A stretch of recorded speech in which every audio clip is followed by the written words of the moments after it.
चला तर आज दाखवणार आहे फ्रीजमधून काढलेलं पीठ, म्हणजे फ्रीजमध्ये ठेवलेल्या पिठाच्या चपात्या.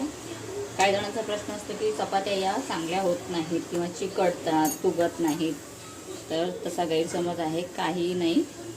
या चपात्यासुद्धा तेवढ्याच छान होतात जेव्हा आपण मळून ताबडतोब करतो ना पीठ, तसंसुद्धा चांगल्या होतात.